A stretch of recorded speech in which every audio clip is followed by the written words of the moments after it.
Shalom, shalom et shalom. Nous nous retrouvons à votre émission Méditons ensemble avec la Ligue pour la lecture de la Bible.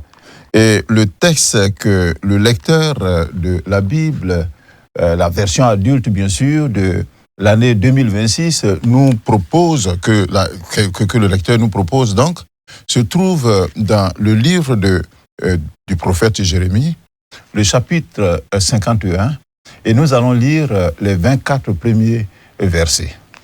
Nous allons prier, demander que la grâce du Seigneur nous accompagne. Seigneur, merci pour cette opportunité que tu nous donnes de nous retrouver autour de ta parole et à tes pieds. Nous te demandons, comme le psaume 119 le dit, viens et éclaire-nous par ta lumière, ouvre notre esprit afin que nous puissions comprendre et recevoir les merveilles de ta loi. Au nom de Jésus-Christ, Amen. Alors, avant d'arriver, bien sûr, à notre texte que je vous demande donc de chercher, Jérémie, le chapitre 51, à partir du verset 1, je m'en vais vous dire que les chapitres 46 à 51 du livre de Jérémie constituent la dernière grande partie consacrée à des oracles contre des nations païennes ou des nations étrangères, bien sûr étrangères à Israël. L'Égypte en premier et Babylone en dernier, ces deux nations, l'Égypte et Babylone, étaient les deux grandes puissances, aujourd'hui on pourrait dire comme les États-Unis et la Russie, en puissance militaire, donc qui s'affrontaient au temps de Jérémie et qui pesaient lourdement sur les destinées d'Israël. Entre ces deux empires, donc au nord et au sud, bien sûr, entre ces deux empires, étaient groupés de petits États, les Philistins, les Phéniciens à l'ouest, Moab, Ammon, Édom, les Édomites, donc à l'est, Damas, Kéda et Hatzor dans une seconde zone, et enfin, dans l'Orient lointain, Élam, c'est-à-dire la Perse, qui aujourd'hui représente, ou alors aujourd'hui s'appelle l'Iran, les Perses. L'actualité d'aujourd'hui, d'ailleurs, nous en dit quelque chose. Alors, pourquoi Dieu s'en prend-il à ces nations païennes, Égypte, la Chaldée, Babylone, etc. La souveraineté de Dieu s'exerce sur toutes les nations. Autant le peuple d'Israël qui a une alliance particulière avec l'Éternel que les autres peuples qui ont leur propre Dieu. Or, dans l'Antiquité, c'est-à-dire avant, la plupart des nations qui partaient en guerre invoquaient leur Dieu. Lorsqu'une nation était vaincue, ces dieux l'étaient aussi. Parce que la défaite de la nation prouvait que ces dieux n'étaient pas aussi puissants pour donc l'accompagner, et ceux de la nation victorieuse étaient donc au-dessus. Or, les Israélites, c'est-à-dire le royaume de Juda et le royaume d'Israël, qui ont pour Dieu l'Éternel des armées, les Israélites ont été vaincus, soit par l'Égypte, soit par la Chaldée ou Babylone, comme on l'appelle, et les Israélites ont été même déportés à Babylone. Certains ont fui en Égypte. Ce qui semblerait dire que les dieux de ces nations païennes, Égypte et Babylone, sont plus puissants que l'Éternel Dieu d'Israël. Il dit, ça semblerait dire. Alors, pour montrer qu'il n'est pas une divinité tribale quelconque, le Dieu d'Israël proclame sans cesse qu'il est le Dieu qui domine tout l'univers et toutes les nations. Il rappelle avec insistance dans les derniers chapitres du livre donc, du prophète Jérémie que nous sommes en train de lire, que c'est lui qui a suscité l'Assyrie ou Babylone pour châtier son peuple. Ainsi, la défaite d'Israël n'est pas du tout la défaite de l'Éternel. Loin s'en faut. Il martèle constamment que si Israël est vaincu et puni, c'est uniquement parce que lui, l'Éternel, il a voulu ainsi, à cause des péchés de ce peuple-là. Il a agi en se servant de nations qu'Israël, bien sûr, craignait. Mais l'histoire ne s'arrête pas là. En effet, lorsque Dieu utilise les nations païennes, il leur demande également des comptes, notamment le respect des normes de bienséance et de justice. L'Éternel, Dieu d'Israël, montre ainsi qu'il règne et qu'il est souverain, bien sûr, en lançant des messages d'avertissement ou des messages d'espérance aux nations païennes.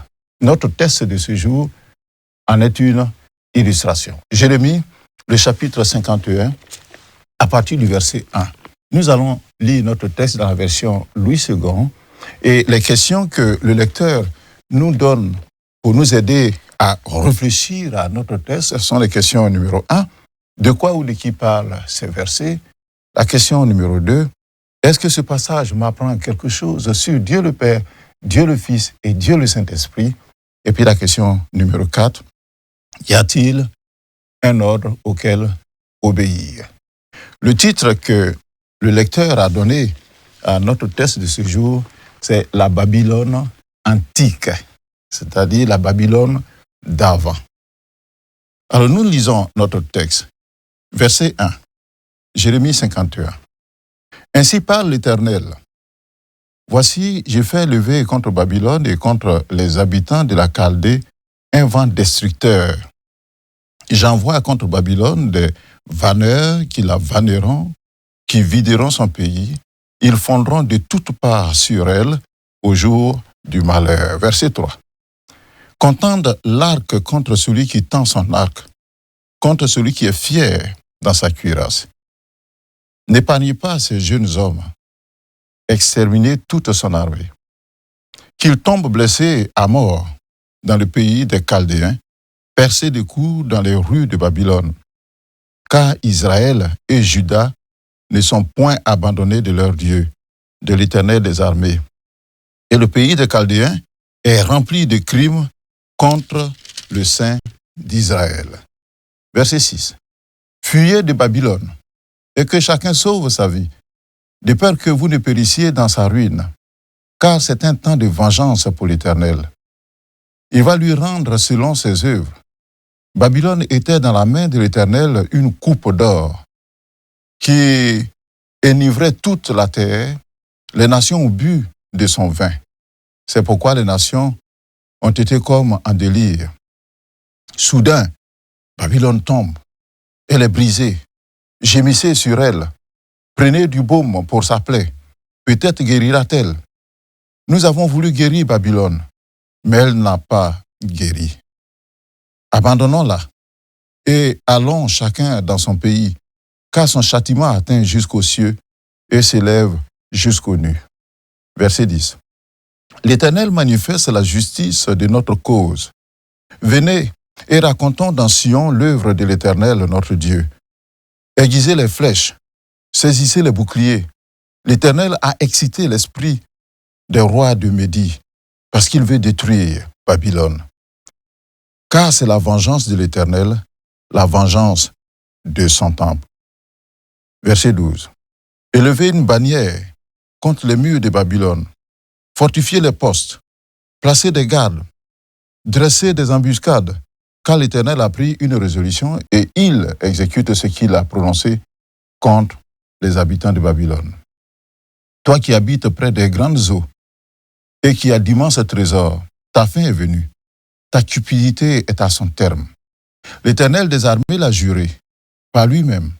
Oui, je te remplirai d'hommes comme des sauterelles, et ils pousseront contre toi des cris de guerre. Il a créé la terre par sa puissance. Il a fondé le monde par sa sagesse. Il a étendu les cieux par son intelligence. À savoir, les eaux mugissent dans les cieux. Il fait monter les nuages des extrémités de la terre. Il produit les éclairs et la pluie. Il tire le vent de ses trésors. Tout homme devient stupide par sa science. Tout orfèvre est honteux de son image taillée. Car ces idoles ne sont que mensonges. Il n'y a point en elles de souffle. Elles sont une chose de néant, une œuvre de tromperie. Elles périront quand viendra le châtiment. Verset 19.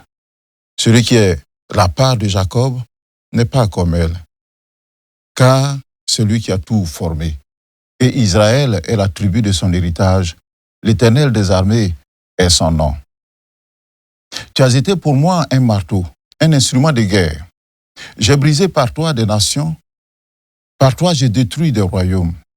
Par toi j'ai brisé le cheval et son cavalier. Par toi j'ai brisé le char et celui qui était dessus. Par toi j'ai brisé l'homme et la femme. Par toi j'ai brisé le vieillard et l'enfant. Par toi j'ai brisé le jeune homme et la jeune fille. Par toi j'ai brisé le berger et son troupeau. Par toi j'ai brisé le laboureur et ses bœufs. Par toi j'ai brisé les gouverneurs et les chefs.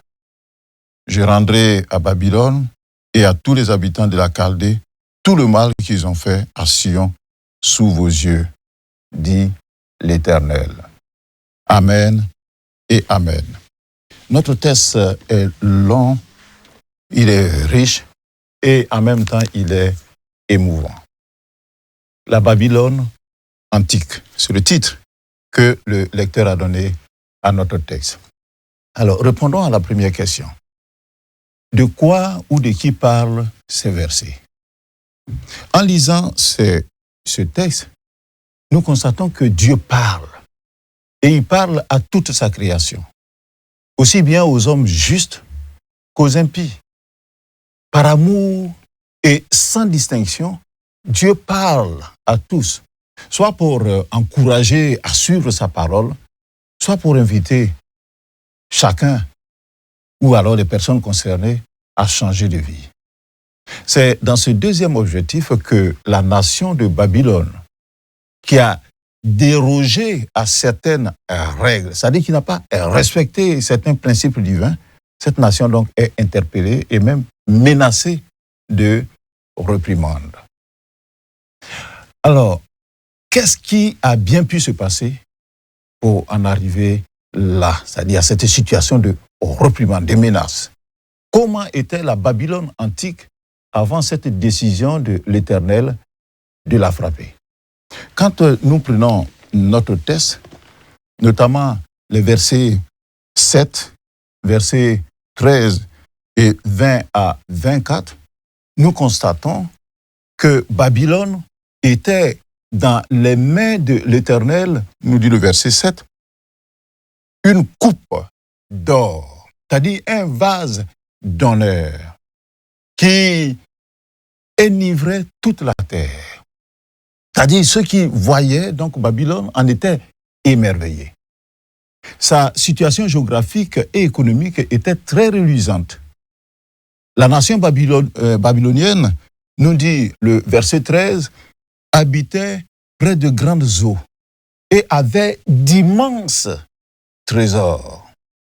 Ça, c'est ce que Dieu a donné à cette nation. Aussi, en vue de corriger des peuples rebelles et impénitents, c'est-à-dire d'autres nations, Dieu s'est servi de Babylone. Mais comment? Le verset 20 nous dit que Dieu s'est servi de Babylone comme un marteau, comme un instrument de guerre pour briser des nations. Et il continue au verset 20, pour détruire des royaumes. Donc c'était un instrument entre les mains de Dieu pour faire tomber des armées, nous dit le verset 21, pour briser le cheval et son cavalier, pour briser le char et celui qui était dessus. Le verset 22 nous dit que Babylone était dans la main de Dieu un instrument pour briser l'homme et la femme, briser le vieillard et l'enfant, pour briser le jeune homme et la jeune fille. C'est-à-dire pour corriger. En gros, pour corriger. Malheureusement, Babylone n'a pas su profiter avec sagesse de cette gloire et de cette puissance, c'est-à-dire de ce pouvoir que Dieu lui a donné d'exercer, d'être donc le bras armé de Dieu. Le verset 5 nous dit que le pays des Chaldéens, c'est-à-dire Babylone, est rempli de crimes contre le Saint d'Israël. Et le verset 13 aussi le mentionne, que ta cupidité est à son terme.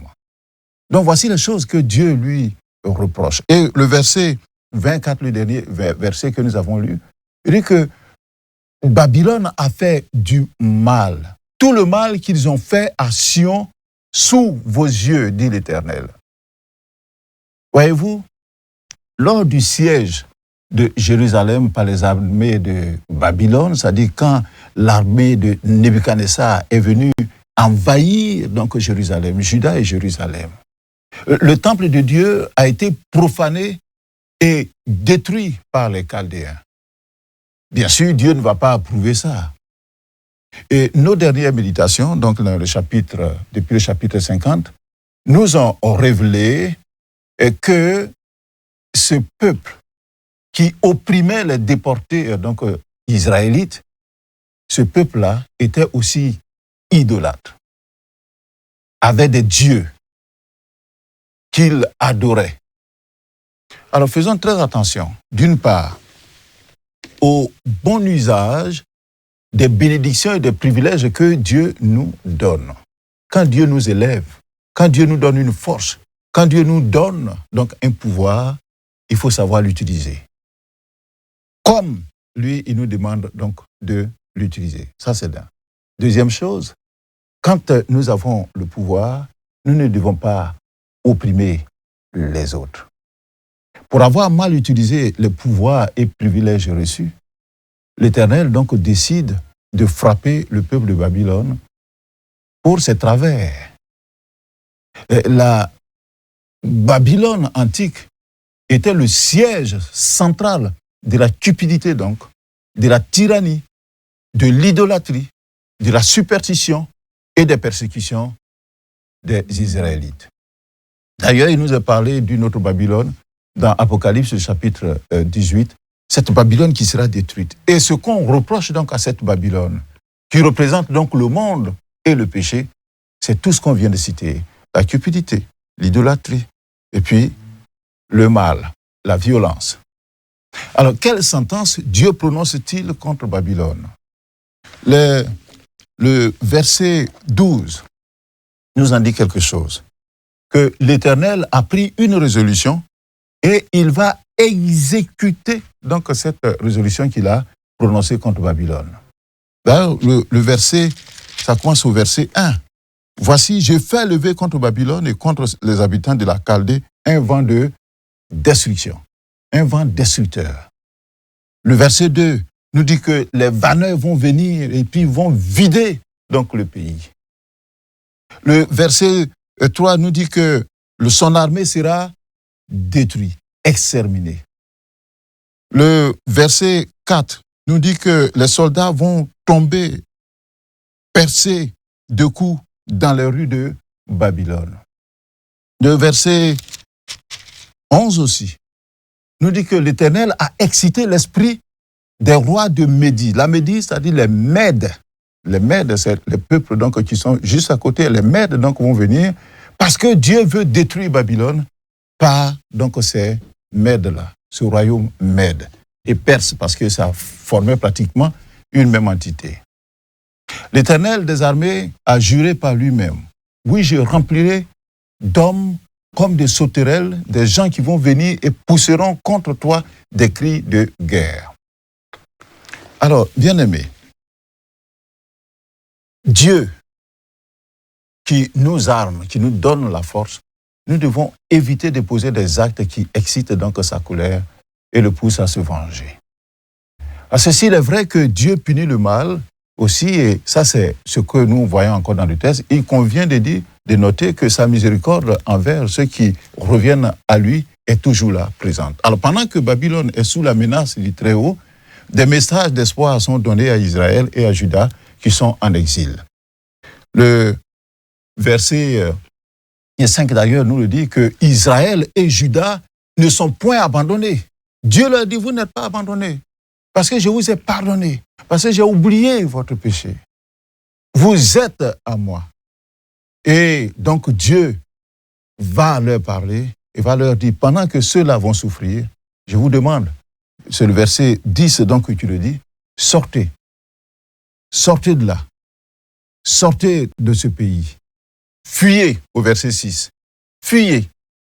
Et devant un tel retournement des situations favorables, les Israélites, donc, s'écrit au verset 10, dit l'Éternel manifeste sa justice, la justice de notre cause. Venez et racontons en Sion l'œuvre de l'Éternel en notre faveur. Ceci pour dire quoi? Que la réprimande de Dieu, parce que Dieu a frappé son peuple, par Babylone. Mais la réprimande de Dieu n'est pas synonyme de rejet à jamais. Alors sachons donc saisir la main tendue de Dieu afin de nous racheter. Alors passons à la deuxième question. Qu'est-ce que ce passage m'apprend sur Dieu le Père, Dieu le Fils et Dieu le Saint-Esprit? Nous allons vite. Alors, du verset 1 au verset 6, parce que dans ces versets-là, Dieu montre que le monde lui appartient, qu'il est souverain, qu'il décide et que sa justice et sa sainteté doivent s'appliquer partout. Donc du verset 1 au verset 6, Dieu est souverain. Il règne sur toutes les nations et sur tous les peuples. Et Babylone n'échappe pas donc à cette règle. C'est pour cela qu'il vient le juger. Qui vient dire, ce que vous avez fait n'est pas bien. Vous aussi, vous tombez sous mon couperet. J'envoie contre Babylone des vanneurs. Dieu nous montre donc dans ce texte-là, au verset 10 notamment, qu'il défend l'opprimé.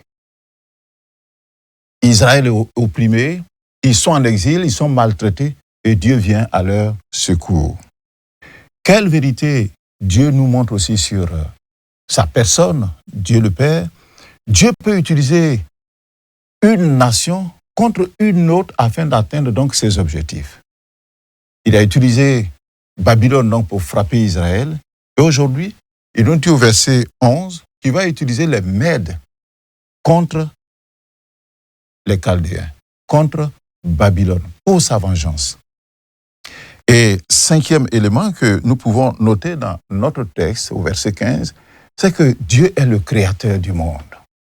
C'est Dieu qui a créé. C'est pour ça qu'il exerce sa souveraineté, son pouvoir, sa puissance, mais aussi son amour sur tout le monde entier. Les versets 17 à 19 nous montrent que la science de Dieu est incomparable. Et cette science est au-dessus de tout. Alors c'est très, très, très intéressant ce texte-là. Tout homme devient stupide par la science, par sa science. Parce que la science de Dieu est au-dessus. Quand on considère l'œuvre de Dieu, quand nous regardons autour de nous, mais c'est extraordinaire. Nous les hommes, nous apprenons chaque jour à connaître ce qui est autour de nous. Nous découvrons la profondeur donc de ce que Dieu fait. Mais plus nous découvrons, plus nous nous rendons compte que nous ne savons pas et qu'il y a beaucoup de choses à découvrir. Dieu est insondable dans sa science, dans sa force, dans sa puissance. Versets 17 à 19, donc, la science de Dieu est incomparable. Incomparable et au-dessus de toute science. Alors, dans sa souveraineté, l'Éternel peut armer une nation, une personne pour des actions extraordinaires. Il est à la base, donc, de la force et des prouesses de Babylone sur les autres nations. Il le dit à partir du verset 20, que tu as été pour moi un marteau, un instrument de guerre, c'est-à-dire la force de Babylone, ce n'était pas sa force à elle, mais c'est Dieu qui lui a donné cela. Et par toi, j'ai brisé les nations. Par toi, j'ai brisé les chars. Par toi, j'ai brisé le berger. C'est-à-dire, c'est Dieu qui faisait quelque chose par Babylone. Alors, c'est Dieu qui nous rend capables de force et de succès. C'est pour cela que nous devons avoir recours à lui pour des actions puissantes, tout en prenant soin, je dis bien tout en prenant soin, de lui donner toujours gloire pour chaque succès. Pour chaque succès. De rien que nous sommes. Des fois, on n'a pas la force, on n'a pas l'intelligence. Et il est dit bien souvent dans la Bible d'ailleurs, que Dieu a donné la force à telle personne pour aller réaliser telle chose. À Betsaleel, il dit qu'il a donné de l'intelligence, son esprit, pour faire des choses extraordinaires. Alors, y a-t-il un ordre auquel obéir? L'ordre se trouve donc au verset 6. Fuyez de Babylone et que chacun sauve sa vie, de peur que vous ne périssiez dans sa ruine, car c'est un temps de vengeance pour l'Éternel, et il va lui rendre selon ses œuvres. Babylone ici est le symbole du crime et du mal, et le symbole de l'idolâtrie.